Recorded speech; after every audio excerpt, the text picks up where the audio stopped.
రెడ్డి గారికి, వేదిక మీద ఉన్న పెద్దలందరికీ, ముందు కూర్చున్న పెద్దలకి, ఎలక్ట్రానిక్ మీడియా, ప్రజా డైరీ అధినేత సురేష్ గారికి అందరికీ నమస్కారం. ఇప్పుడే చాలా విషయాలు అందరూ చెప్పేసారండి.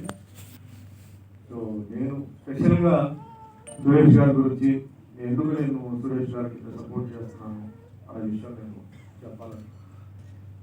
జనరల్గా అంటే ఇప్పుడు వ్యాపారం చేస్తున్నారండి, ఎవ్రీథింగ్ ఇస్ బిజినెస్.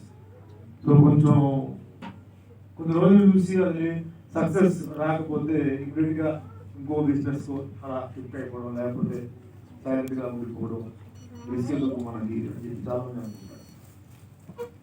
సహజమే, నాకు తప్పేం లేదు. ఎస్పెషలీ ఇక్కడ ఇలాంటి మ్యాగజైన్ నడిపించడానికి చాలా చెప్పారు. ఏదో ప్రింట్ చేయడం, తోచేయడం కాదు. స్పాన్సర్స్ కావాలి, జరగాలి, ఫోటోలు, మ్యాటర్, ఏ మ్యాటర్ మిస్టేక్ అయినా కావాలంటే ఒక ఇష్యూ కానీ పెద్దలు వాళ్ళందరికీ వెళ్ళిపోయి కరెక్ట్ చేసుకోవాలి, పర్ఫెక్ట్గా వేయాలి. చాలా జీనియస్ జాబ్. కానీ పర్సనల్గా ఆయనే అన్ని మొత్తం ఆయనే తిరుగుతుంటారు, ఆయనే చేస్తుంటారు. జనరల్గా కొంచెం క్వాలిటీ ఆఫ్ ప్రోడక్ట్స్ కొన్నిసార్లు మీరు చూసారంటే స్పాన్ ఆఫ్ 24 years ఏంటంటే క్వాలిటీ తగ్గుతాయి. ఎక్కడైనా ఒక ప్లేస్ ఏంటంటే ఎందుకంటే కాంప్రమైజ్ చేయాల్సి వస్తుంది. సురేష్ గారు ఇప్పుడు వరకు ఆయన మ్యాగజైన్స్ అన్ని చెక్ చేయండి.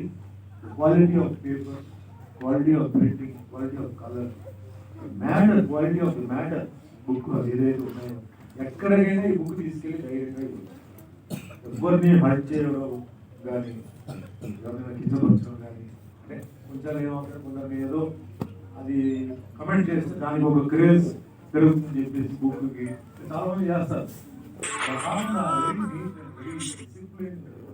పర్సన్ ఎన్నో మధ్యలో ఎన్నో చిన్నగా పడ్డారు ఆయన. థ్యాంక్స్ టు ఎంటైర్ ప్రజా మీడియా స్టాఫ్ అండ్ వైఫ్ చాలా స్మూత్గా నడిపి ఎప్పుడు ఏ ఫంక్షన్ చేసినా ఒక పద్ధతిగా నా దగ్గర ఫోన్ చేసి ఇట్లా సార్ అనుకుంటున్నాను, నేను పర్సనల్ వచ్చి కలుస్తా అని చెప్పి. ఇప్పుడు కొన్ని విషయాలు ఫోన్లోనే చెప్పచ్చు, కానీ ఈయన అలవాటు ఏంటంటే ఫోన్లో చెప్తాను. నేరుగా వచ్చి ఆ విషయం నేను ఎంతసేపు షూటింగ్ కంపెనీ ఒక షాట్ అరగంట అవ్వచ్చు, గంట అవ్వచ్చు, లేకపోతే నేను కొంచెం ఆ డైలాగ్లో ఇన్వాల్వ్ అయిపోయి అలా కూర్చుంటే మా మేకప్ వెంకటరావు అడిగి సార్ ఎప్పుడు రమ్మంటే అప్పుడే వస్తాను చెప్పి పాపం కూర్చుంటారు. ఇట్లా చాలాసార్లు అబ్జర్వ్ చేసిన తర్వాత నేను ఆయనకి సపోర్ట్ చేయడం మొదలుపెట్టాను. కొందరుంటారు, వస్తారు, టైం లేదని సరే మేము మళ్ళీ వస్తానని చెప్పి వెళ్ళిపోతారు, ఏదో రాస్తారు, ఏదో చేస్తారు. అలా కాకుండా ఒక పద్ధతిగా ఇప్పటి వరకు ఆయన చేస్తూ వచ్చారు. అందుకే నేను ఆయన సపోర్ట్ చేస్తున్నాను.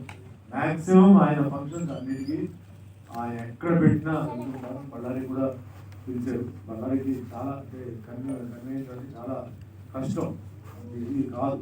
ఫ్లైట్స్ అంటే కొన్నిసార్లు క్యాన్సిల్ అవుతుంది. సో బెంగళూరు దిగి బెంగళూరు నుంచి రోడ్ నేను ఆర్టిస్ట్ బాలసుబ్రహ్మణ్యం కూడా తీసుకెళ్ళాను. అక్కడ ఉంటూ ఇక్కడ అప్ అండ్ డౌన్ చేస్తూ, అలాగే మహారాష్ట్ర, తమిళనాడు, కర్ణాటక కూడా చేసుకుని చేస్తున్నారు. సో నిర్ణయం ఏంటంటే ఇలాంటి ఒక మనిషికి, కష్టపడుతున్న మనిషికి మనందరూ హెల్ప్ చేయాలి. లేదండి ఇలాంటి సపోర్ట్ ఇస్తే ఆయన ఇంకా ఆయన ముందుకెళ్తారు, ఇంకా ధైర్యంగా ముందుకెళ్తారు. And next